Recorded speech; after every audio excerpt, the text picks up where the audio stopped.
Welcome to the Sunday Sales Letter, the podcast, where we solve the biggest pain for the best leaders in the game.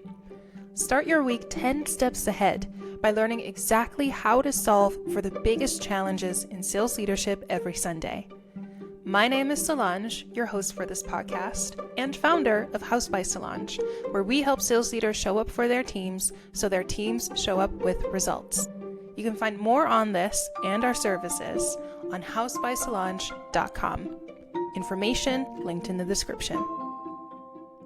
You know, far be it from me to expect nuance on LinkedIn, but there's one trend in particular that is damaging the state of sales, and quite frankly, it's just pissing me off every time I see it. But before I get into my rant or thesis, let's start with the facts, okay? The top 10% of reps generate 65% of all revenue. I'm going to say that one more time. The top 10% of reps generate 65%, over half of all revenue within a business. If you feel like that sounds like cause for concern, it gets worse. The top 2% of reps generate 37% of all revenue. I will link the sources below to these stats, but this is shocking. 2% of reps in any given business generate more than a third of the revenue. That's insane. This is a problem, right? But the industry's response to this problem is worse, because our response collectively has been to start a nifty war on talent wrapped in a blanket of entitlement. A lot of what I see on LinkedIn goes like this, quote, I had a job post for SDRs and not one of them called me. No one cold called me. Not one of them showed me the methodology that they use. Not one of them told me how they would break down the structure of a cold call unprompted. Not one of them, not one of them. They are all the same, end quote. Here's the problem with that mindset. The top 10% of performers aren't reps that we recruit. You don't recruit the top 10%. You build them. But for some reason, there's a club of hiring managers and recruiters alike, and founders, I'm looking at you too, who believe that they are entitled to sales talent that goes above and beyond the job, that excels at the job before they get the job. And then they are incredibly surprised, right? If they are able to find that rep, the rep that went above and beyond in the recruitment process, that those reps, the number one reason for their turnover in a business within 12 months, by the way, is lack of career progression. And the same club of founders, recruiters, and hiring managers is aghast that these reps would leave for a similar job at better pay. Where is the loyalty? Why don't people stay in a business anymore? I mean, have we just all forgotten that the XDR role is an entry-level role? You're bringing in A players, but the A players want to play. They want to play the big leagues. They are not going to settle and stick around for the junior leagues with mediocre coaches. So when you bring in that all-star that went above and beyond in the recruitment process, they are looking at this particular role as a take-box exercise to progress as fast as possible. Now, in my opinion, there's nothing wrong with that. But here's where things get complicated for businesses. The turnover is so incredibly high, right? Only 10% of people is generating over half of revenue in your business. And you keep wondering, well, what am I supposed to do other than bringing in more top talent, right? And I understand when I say that the XDR role is an entry-level role, I understand that times have changed. I understand that the sale has become more complex, longer, more stakeholders are involved on average, and it's just harder to close. And again, the stats support this. The bar of entry level in sales has shifted upwards. That doesn't mean that it's no longer an entry level role. It is a tough role, and yet you should be able to train for it, to spot raw talent with refined soft skills and practice the patience to turn them into a killer. That is how you build an all-star team that's not so focused on the next role as soon as possible, but that's focused on becoming the best possible. Back in the day, my managers actually listened to my calls.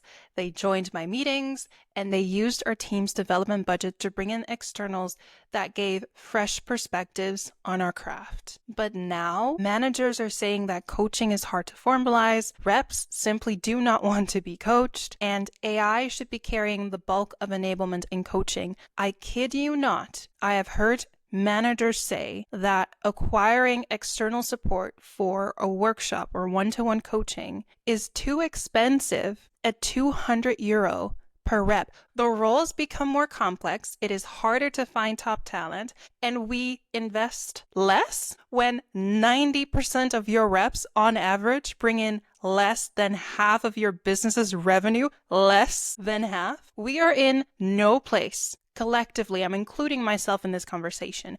We are in no place to be demanding above and beyond from top performers until we've solved for the fact that we are inviting top performers into a losing environment. 90% of people not contributing to revenue as they should is not an environment that top performers are going to last in. They want to be around other A players. You are demanding a relationship that you cannot provide for. I see every single day, whether it is someone that I'm working with or whether I see this on LinkedIn, leaders who are hiding the fact that they aren't sure how to solve for that 90% that doesn't seem to be bringing in enough revenue by pretending they are inherently deserving of top 10% performers and then call those same reps lazy and entitled. That hungry talent that you could shape into a top 10% performer, you're turning them away for not being perfect at the role you're trying to hire them in for.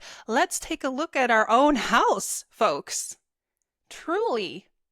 So just this week, I challenge you to turn it around. Make the time to go above and beyond for your team just for the next 5 days. Carry the sole responsibility of underperformance. I want you to pretend like it is fully in your control, like there are no external factors contributing to the underperformance of that 90% that brings in less than half of the revenue. Let's pretend just for the next 5 days that it is completely in your control to turn that around. If it was all in your control, how would you show up differently this week? What would you do to create an all-star team? Here's what I would do if I was in your position. I would first look at that top 10%, maybe even that top 2%. I would audit their processes, I would audit their conversations, and I would figure out what makes them winners in your team, in your organization. Not by asking them. Do not put the burden on the A player to create more A players. That is your job.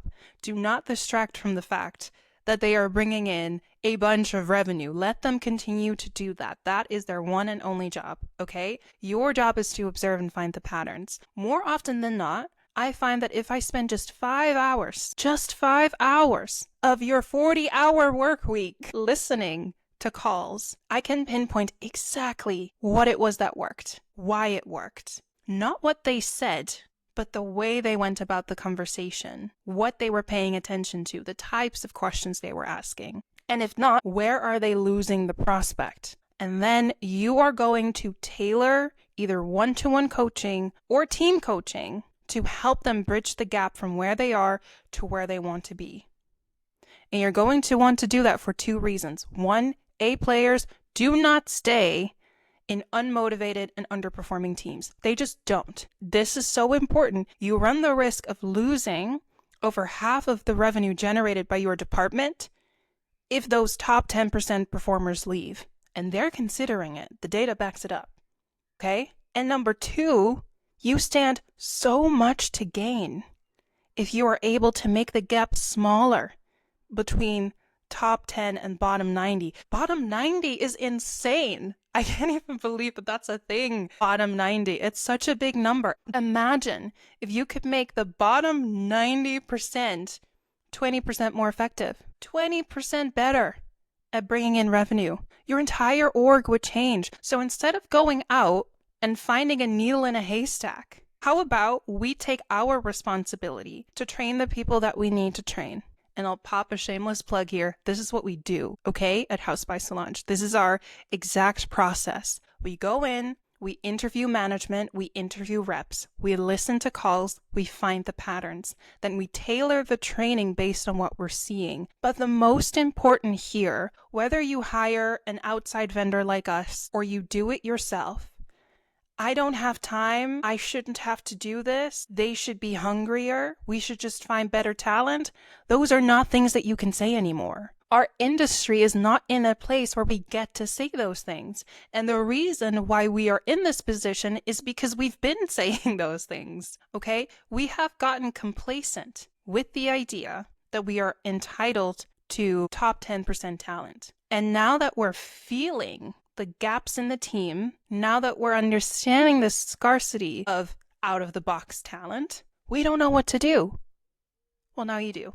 And so I challenge you, please invest in your talent this week. Invest your time, your expertise. Listen to those calls, folks, please, because your department depends on it and you owe it to your team. Don't forget that it is a privilege to be a part of someone's career journey. Whether they are entry-level, mid-level, wherever they are, the fact that you get to touch their career, the fact that you get to help them become better, that is a privilege. We need to not forget that. So with that, I will round off for today. Remember, if you are interested in our services, you'll find all information in the description below. I'd love to work with you. You'll also find links to all the reports that I've used to build today's episode. So go ahead, I'll give them to you. Go ahead, do your own deep dive. You'll be astounded by some of this information. And with that, just take the next 5 days to go above and beyond for your team.